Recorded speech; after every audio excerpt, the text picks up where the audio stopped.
12 વર્ષનો બાળક જંગલમાં ગાયો અને ભેંસું સારે છે. એમાં એક રૂકડિયા સંત માર્ગે નીકળ્યા. 12 વર્ષના બાળકને પૂછ્યું, બેટા મને ભૂખ લાગી છે, તારી પાસે ખાવાનું હોય તો કંઈક આપ. બાપુ ઘડીક ઉભા રહ્યો, મારે ખોઈમાં રોટલો છે, પણ ઘડીક ઉભા રહ્યો તો હું ગા દોઈ આવું અને પછી તમે દૂધ ને રોટલો જમો. ત્યારે આ રોકડિયા સંત એટલું બોલ્યા હતા, બેટા અમારે સાધુને સ્વાદની નથી પડી, જેને સ્વાદની પડી છે ને એને સાધુ નો કહેવાય. અમારે સાધુને પેટમાં ખાડો પડે એટલે બુરવો પડે, લાય તારા ખોઈમાં રોટલો છે ઈ મને આપ, હું રોટલો ખાઈ અને પાણી પી લઉં. ઈ ખોઈમાંથી રોટલો આપ્યો, રોટલો ખાઈ અને પાણી પી અને પછી રૂખડિયા સંત એટલું બોલ્યા, બેટા આજ તે મને રોટલો ખવરાયો છે ને એટલે તારી ઉપર હું પ્રસન્ન છું, માંગ જે માંગવું હોય તે માંગ. અને તેથી 12 વર્ષના બાળકે ઈ માંગ્યું હતું, બાપુ માંગવાનું કથા ને તો તમે મારા ગુરુ થાવ, મારે બીજું કઈ જોતું નથી. અને ત્યારે 12 વર્ષના બાળકને એટલું કહે છે કે બેટા હું તારો ગુરુ નહીં થયો. કેમ? કે મારા ગુરુનો આદેશ નથી, અને ગુરુના આદેશ વિના બીજાને કંઠી બાંધવીને એ નરકનો અધિકારી થાય છે. 12 વર્ષનો બાળક બાપુના પગમાં પડીને કીધું, તો બાપુ હવે મારે કંઠી ક્યાં બંધાવી? બેટા અહીંથી તું જુનાગઢ જા, ત્યાં વાઘનાથ બાપુના આશ્રમમાં વિયો જા, ઈ તને કંઠી બાંધશે. અને ગાયું અને ભેંસું મેલી ગીરે અને જુનાગઢ ગયો. ત્યાં જઈ અને વાઘનાથ બાપુના ચરણમાં જઈ અને પગે લાગીને બેઠો ને, સંત છે ને એ નજર કરે ને ત્યાં પાત્રને પારખી લેવો.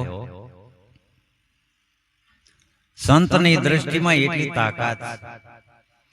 આમ નજર કરી પાત્રને પારખી લીધું કે પતરું હોનાનું છે પણ પાત્ર નથી. સિંહણનું દૂધ છે ને હોનાના પાત્ર સિવાય ન ઠરે હો, બીજા વાસણમાં નાખો ને તો ઓરું નીકળે. પતરું છે પણ પાત્ર નથી, છે હોનાનું પત્ર, પણ આને વાસણ બનાવવા માટે મોકલી દઉં અને વાસણ તૈયાર થાય પછી હું વસ્તુ રેડું. એ 12 વર્ષના બાળકને કીધું, બેટા આ જુનાગઢમાં જેટલા સંતો છે ને એની જઈ અને તું સેવા માંડી કરવા, અને સેવા કરી અને 12 વર્ષે પાછો આવજે, પછી હું તને વસ્તુ આપીશ. અત્યારે તો આપણે એટલું કીધું હોય ને કે મારે ગુરુ કરાવે તો કે કાલે જ ગાદી રાખી દઈ. બાબા આવતા જ રહ્યો, જરૂર છે. 12 વર્ષની વાત કરી, અત્યારે પાછા એમ કે કાલની કોને ખબર છે, બેહી જાવ. 12 વર્ષ શા માટે મોકલ્યા? કે પાત્ર બને પછી જ વસ્તુ રેડાય. નકર વડા ધર્મની વાત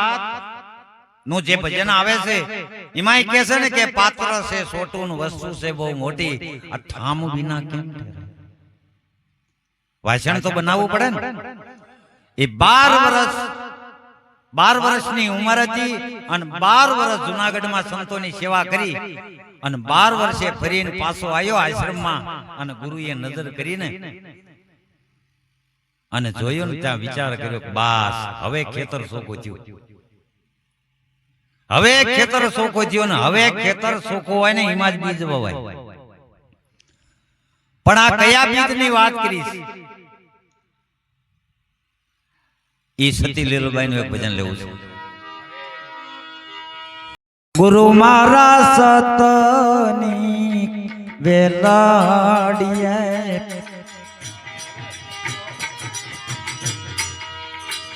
આવા દત્ત ફળ લાગ્યા,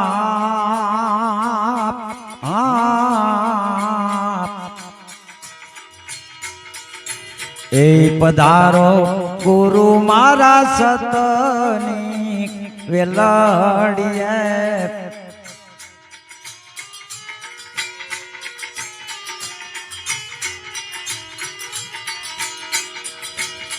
એ નિજ વર્તીના બીજ કલાવ્યા ને વાવ્યા છે વિશ્વાસ જાણી એ નિજ વર્તીના બીજ કલાવ્યા ને વાવ્યા છે વિશ્વાસ જાણી કરણી ના તમે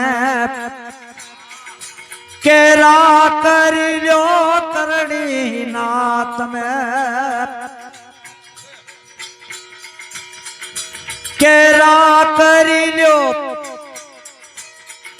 પ્રેમના શીશ જો પાણી પધારો સતની વેલડીએ આવા દત્ત ફળ લાગ્યા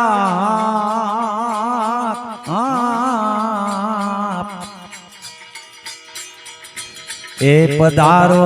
ગુરુ મારા સતની વેલડીએ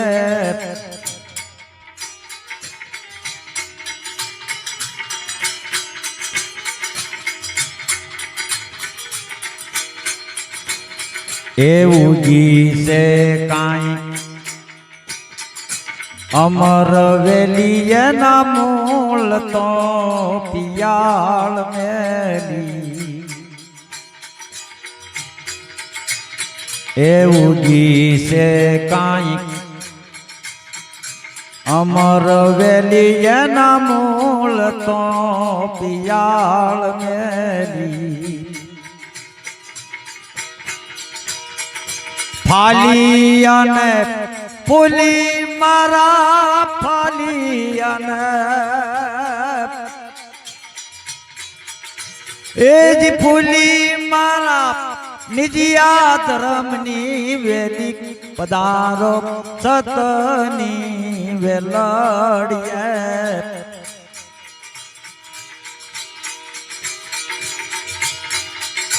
આવા દત્ત ફળ લાગ્યા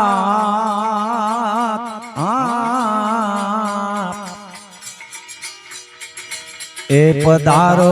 ગુરુ મારા સતની વેલડીએ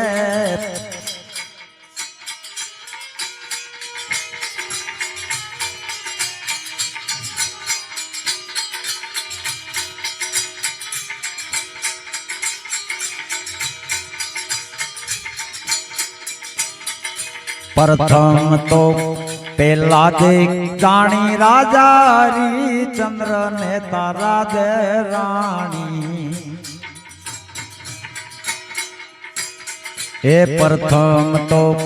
पेला देख जानी राजा हरिचंद्र ने तारा दे रानी 5 पांडव ने छठा द्रौपदी 5 पांडव ने छठा द्रौपदी बड़ी घेरे वोल खाणी पधारो सतनी वेलड़िए आवा दत्त फल लाग्या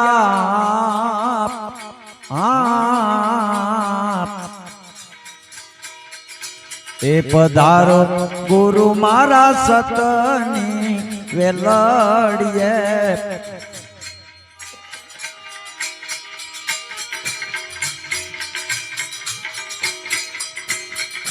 भाई लाठी तमे भावज राखो ने डालू मेली ने फल साखो ए भाई लाठी तमे ભાવ જ રાખો ને ડાળ્યું મેલીને ફળ સાખો આવું બોલ્યા સતી લીલરબાઈ આવું બોલ્યા લીલરબાઈ સંત શરણે રાખો પધારો સતની વેલડીએ આવા દત્ત ફળ લાગ્યા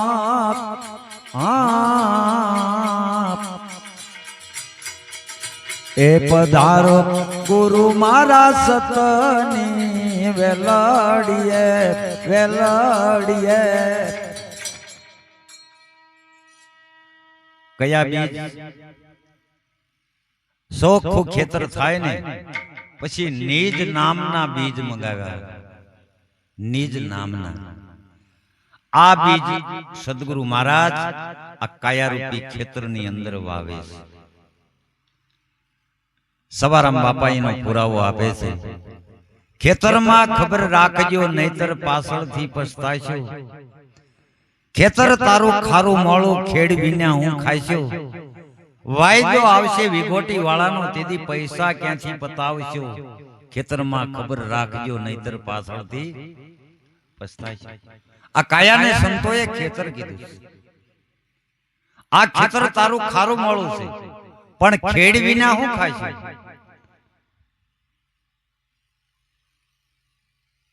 50 વર્ષ થાય અને ખેતર પડતર હોય બાપા અને ઝાડા જામી ગયા હોય પછી 50 વર્ષે જો ભાવ જાગે કે હવે મારે ખેડ કરવી છે તો સારું કહેવાય પણ 50 વર્ષ પડતર હોય કબૂતી રૂપી કેરડા અજ્ઞાન રૂપી આંકડા આવા ઝાડવા જામી ગયા હોય અને 50 વર્ષથી જમીન પડતર પડી પણ વિઘોટી તો વર્ષો વર્ષ આવે કે ન આવે હવે વિઘોટી આવે નીપજ આવે નહીં વિઘોટી ભરાય નહીં પછી 50 વર્ષની વિઘોટી મોડી થઈ અને કાંઈક એવું કહેશે કે વ્યાજ નું વ્યાજ ઈ પછી આપણને નથી આવડતું પછી આ ખેતર ખાલશે એમાં તો સમજ્યા ને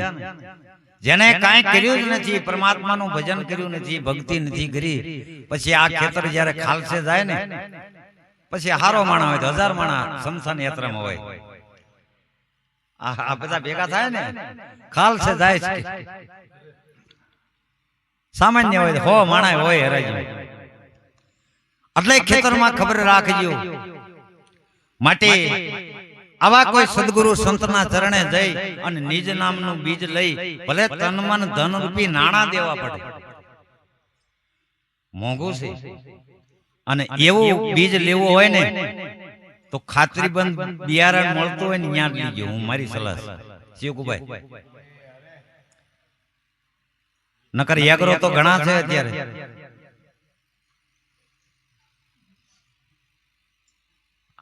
આ એક શાન કરું છું એક ટકોર કરું છું ઉતાવળ ન કરતા બીજ લેવું ને તો ગવર્નમેન્ટ નો જેમ સરકારનો સિક્કો લાગ્યો હોય એમ કોઈ મહાપુરુષને સિક્કો લાગ્યો હોય દજાળા બાપુ છે સોનગઢ છે મોલડી છે જે આવા સિક્કા લાગી ગયેલા છે